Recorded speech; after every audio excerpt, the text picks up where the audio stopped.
the best way to begin to figure out who you are really meant to be is to ask the universe, God, that question. God, how can I be used in service to myself first? And how can I then use that service to serve the world? Use your life to serve the world, and you will find that it also serves you.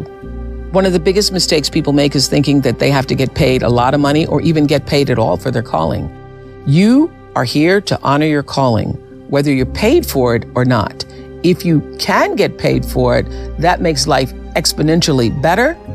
But if you are not paid for it, that is also really just fine, because honoring the calling feeds everything else you do in your life. I have always known this about celebrity. The real power of being somebody that somebody knows, and I really think that the only difference between being famous and not is that more people know your name. So the only difference between understanding that is understanding that what Selma has done, what Susan has done, what Anna has done, Rebecca has done, what Jim has done, what I've done, you too can do. Because true philanthropy comes from living from the heart of yourself and giving what you have been given. How will you do that? How will you use your personality, the energy of your personality, to serve that which is your soul's calling? I know this for sure. Any life, no matter how fantastic it is, how glorious it seems, how much attention you receive, how much square footage you have, any life and every life is enhanced by the sharing and the giving and the opening up of the heart space. Your life gets better when you can find a way to share it with someone else. So what we've done, you can do. The real empowerment comes when every person leaves this room and makes a decision. Maybe that decision is that you will write a check and support some of the wonderful organizations you've heard here today. But the true decision is, how will you use yourself? How will you use everything that you have been given to serve that which is greater than yourself? How will you use that to become truly, authentically empowered? Now, it is a beautiful thing to receive an award and to be on the cover of Variety. Thank you very much. It's a beautiful thing. But the true reward is in the lives that you are able to touch and the people who you know you have impacted. There is no dream that you can dream that the power that is God, regardless of what name you call it by, has not dreamed bigger for you. So let's just, for the sake of everybody being on the same page, let's use life for God. Life has dreamed a dream for you. And your goal, your number one job, is to figure out what that dream is and align yourself with the dream. Because the dream cannot come to you unless you're willing to meet it energetically in the same place. So if your energy is off, you are not in flow with God's dream for you, with life's dream for you. If you are out of order, if you are out of sync, it cannot come to you. It will not come, because the whole purpose of your life is to line yourself up with the purpose.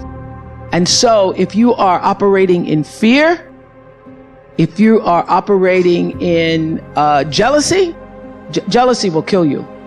Any kind of anger or jealousy you have about anybody else. So here are a couple laws I have. The first law is the third law of motion in physics, which says for every action, there's an equal and opposite reaction.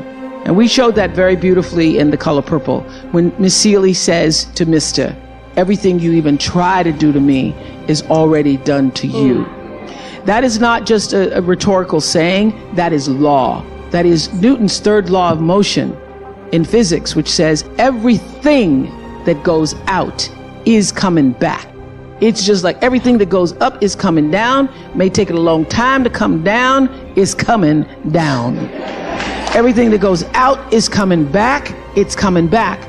So to answer the power of manifestation and meditation, what meditation does is sync you up with the source. What meditation does is allows you to literally tap into the power that created you so that you are in alignment with that. And so when you carry that out into the world, everything that you do comes from the center of that alignment that's coming from the source that we call God, we call divine energy, divine intelligence, whatever name you want to give it to, we call life. When you are synced up with life, life just gives to you. It opens doors, it creates experiences, it allows you to meet people, things show up you never thought were going to show up, and you are doing what is the purpose of your soul being here. So one of my favorite teachers is Gary Zukav, who says that authentic power is when you learn to use your personality, which I've done very well. Use your personality to serve the energy of your soul. So you are the bigger soul that has a personality. When you figure out how to take, I have a big personality. It's lovely, it's charming, but it's not me. It's not me. I'm here to do my soul's work. And I use my personality to serve the soul's work. And because I know what the soul's work is, I heard somebody ask earlier about what should you be praying. The prayer is use me. You are here to be used as a vessel from the source from which you have come. And everybody has a different talent. And the reason we're all so messed up is because you're looking at everybody else's talent. Yeah. And wishing you had some of their talent. All the energy that you spend thinking about, wishing about, being jealous of, envious of anybody else is energy that you're not only putting out, is going to come back to you negatively, but you're taking that away from you. All your energy should be forced on, what do I have to offer? What do I have to give? How can I be used in service? Because Dr. King's message of not everybody can be famous, but everybody can be great, because greatness is determined by service. And there is not a job in here that you can do that you don't switch the paradigm to service and not make that job more fulfilling. I don't care what the job is. If you say, I'm a singer, I'm a dancer, I'm an artist, I'm a teacher, I'm a nurse, I'm a doctor, I'm a janitor, I'm a clerk, if you say, if I look at this from, how do I use this in service to something bigger than myself? It no longer becomes a job. It becomes an offering to the world. And that is why you're here. And when you can line up with whatever that is, line up with that. And all you have to do is keep asking the question. And ask the question in purity, not in, when's it gonna come? You know, like, I'm not looking for a man, but is that him over there?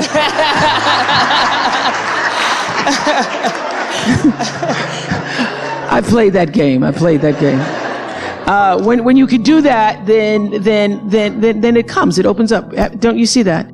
I try to do it every day, because if you don't, it's usually a more messed up day. Doesn't mean you don't get through life, because a lot of people are getting through life. It just means your life isn't as enhanced. And everybody who's afraid of meditation, don't even call it meditation. Don't call it that. Just say, I'm going to have, I have what I have a prayer chair. I have a prayer chair. And then I have just a place where I just go and be still. And the reason why people have so many struggles is because you're struggling against what is for you. You're pushing against it. So when you find that you're not moving forward, you need to stop and get still and say, what am I resisting?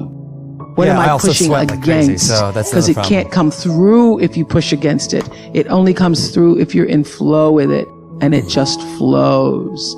It flows. And it cannot flow if you're afraid.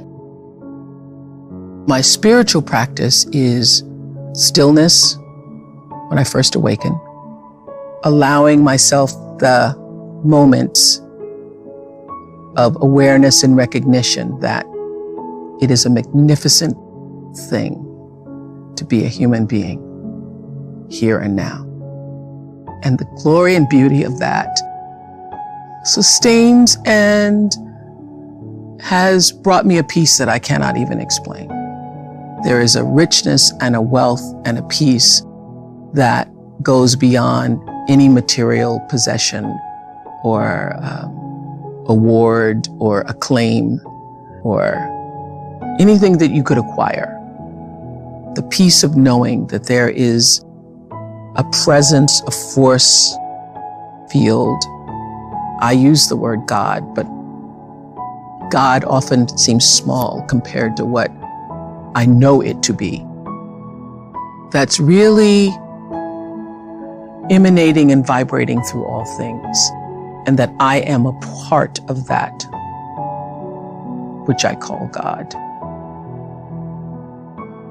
I would have to say that my personal growth, my spiritual growth, my growth into my womanness, everything that I am has stemmed from my belief in that which I called God. My idea of what that is no longer a person out there or in the sky, but my belief and understanding that there was a force, a presence, a power, a divine entity, a being that loved me. And the very idea of being loved into being is what has kept me grounded, what has kept me centered, what has kept me strong.